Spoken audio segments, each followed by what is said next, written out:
A single line of code can build an empire, or destroy one. I should know. I used mine to do both. I sat in my corner office at Quantum Solutions, watching the sun rise over the city skyline. Below, employees of Maxwell Industries streamed into their building, not realizing that every keystroke, every login, every piece of data they touched today would flow through my software platform. The same platform their CEO had once called worthless. The irony wasn't lost on me. 5 years earlier.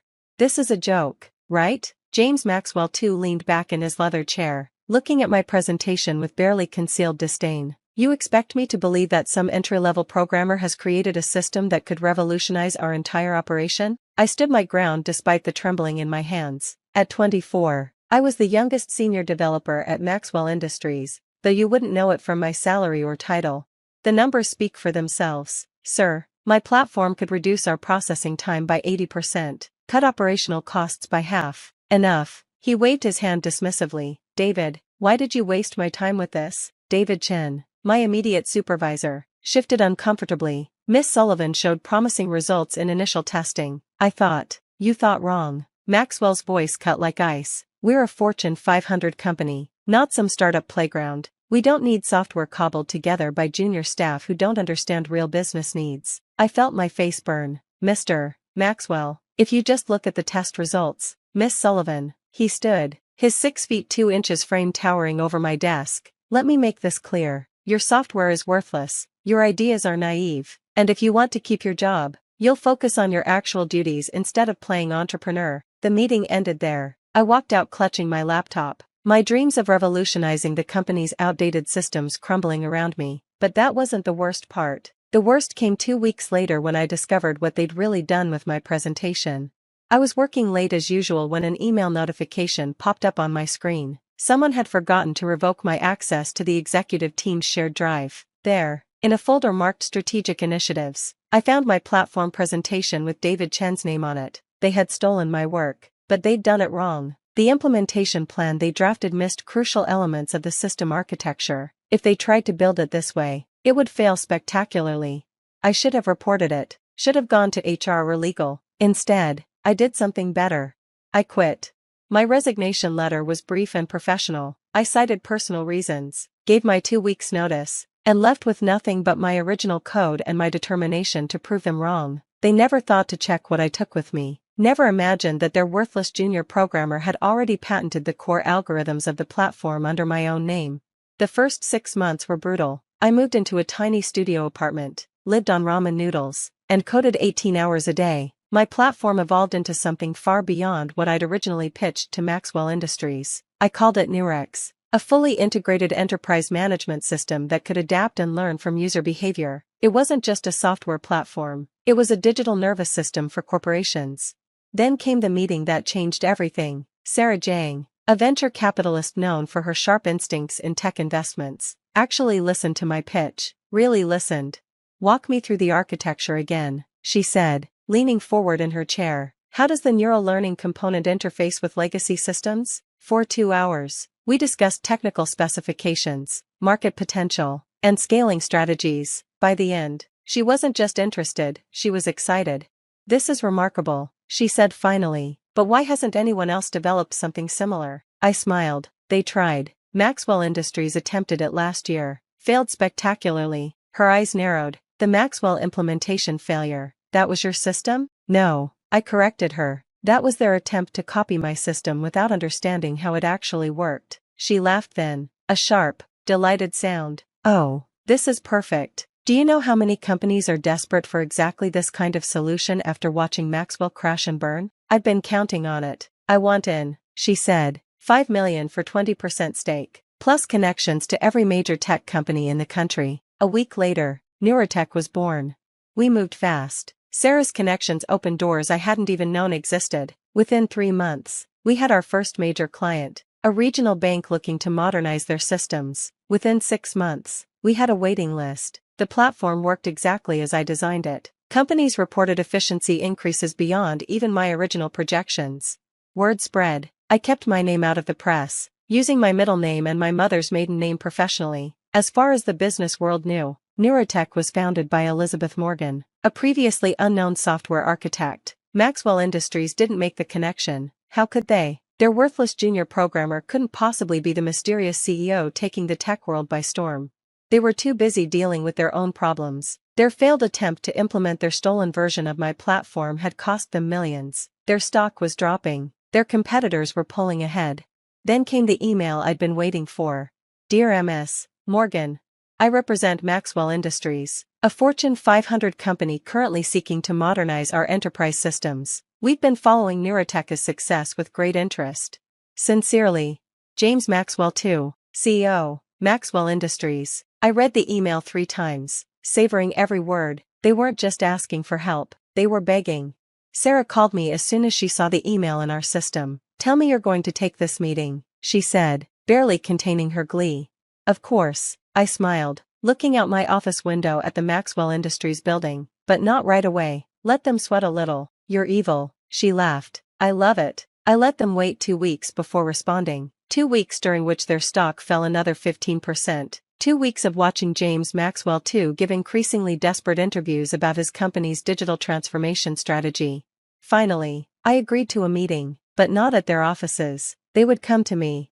I spent the morning of the meeting in my private gym, working off nervous energy. The irony of the situation wasn't lost on me. 3 years ago, I'd stood nervously in Maxwell's office, watching him dismiss my life's work as worthless. Today, he would walk into my building, into my office, never knowing he was about to beg the same person for help.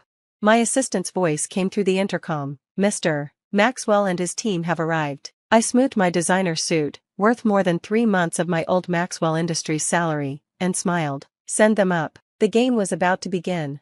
James Maxwell II hadn't changed much in 3 years. Same expensive suit, same air of entitled arrogance, but something was different in his eyes now, a hint of desperation he couldn't quite hide.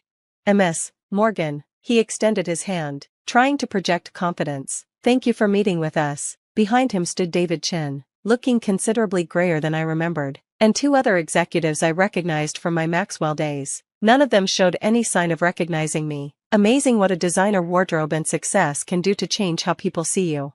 Please sit. I gestured to the conference table, deliberately taking my time settling into my chair. Let them wait, just as they'd made me wait 3 years ago. I'll be direct, Maxwell began. Maxwell Industries is looking to modernize our enterprise systems. Your platform's reputation speaks for itself. I raised an eyebrow. Does it? Tell me, Mr. Maxwell, what exactly do you know about our system? He launched into a clearly rehearsed speech about Neuratech's market success, careful to use technical terms I knew he didn't understand. David Chen kept nodding, probably having briefed him on the talking points.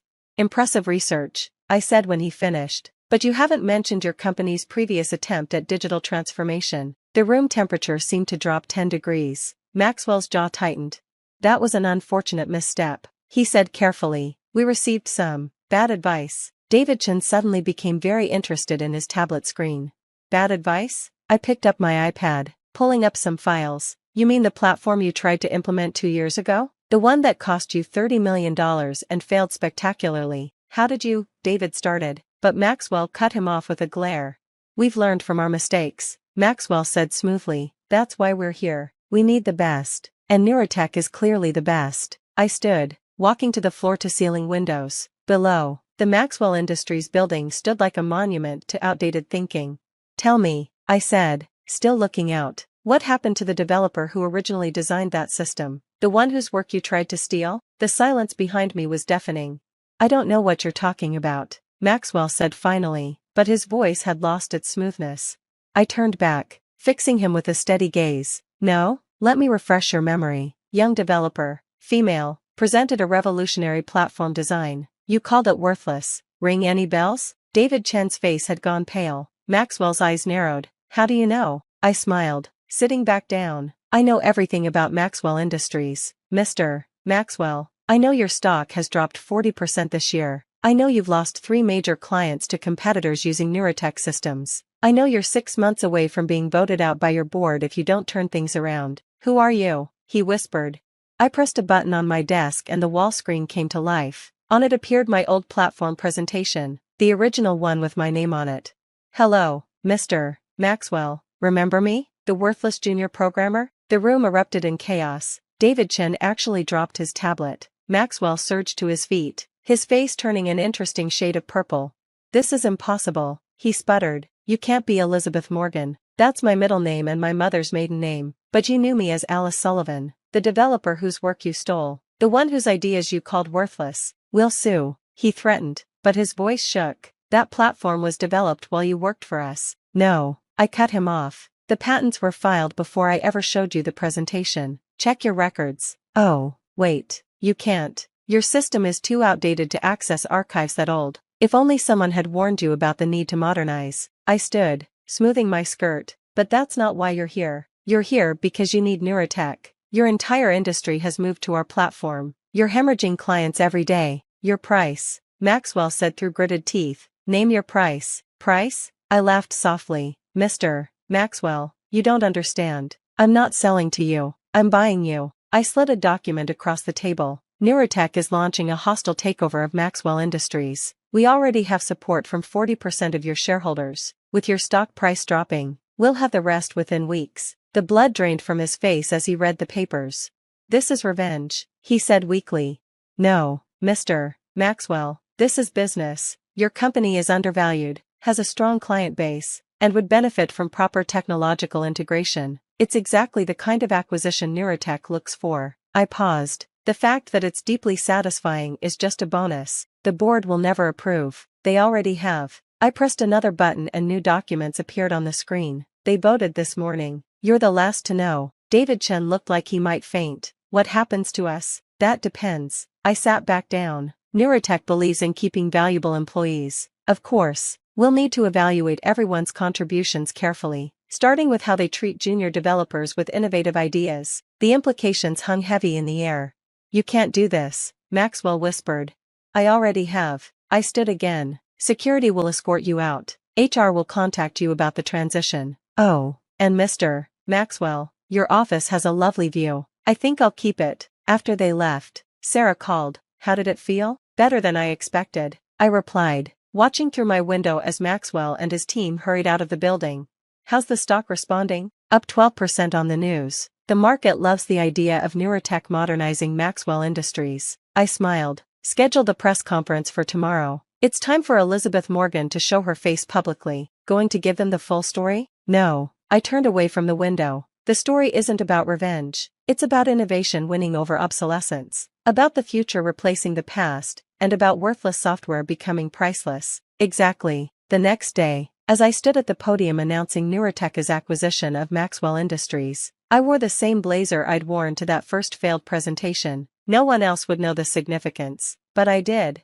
The reporters asked about my background, about why I'd stayed out of the public eye. I gave them practiced answers about focusing on development, about letting the technology speak for itself. They didn't need to know about the garage coding sessions, the nights spent perfecting algorithms, the tears of frustration when Maxwell had dismissed my work. Success was revenge enough. Maxwell Industries became a Neurotech subsidiary. Within a month, I kept my promise about evaluating employees. Many stayed, some even flourished under the new management. David Chen now works in middle management, overseeing basic system maintenance. He's good at following protocols, just not at recognizing innovation. As for James Maxwell too, he retired to spend more time with his family. His corner office became my secondary workspace, a reminder that no good idea is ever truly worthless. It just needs to find the right person to believe in it. Sometimes during late nights at the office, I pull up my old presentation, the one they called worthless. I keep it as a reminder that success isn't about proving people wrong, it's about proving yourself right. The Maxwell Industries building still stands, but now it's part of the Neurotech campus. Every morning, thousands of employees log into their systems, their work flowing through my platform. Their success is built on the foundation of an idea once dismissed as worthless. And in my old blazer pocket, I keep a small note, my original resignation letter from Maxwell Industries. On the back, in my handwriting from 3 years ago, are the words, "Remember this moment. It's not the end. I was right. It wasn't the end. It was just the beginning."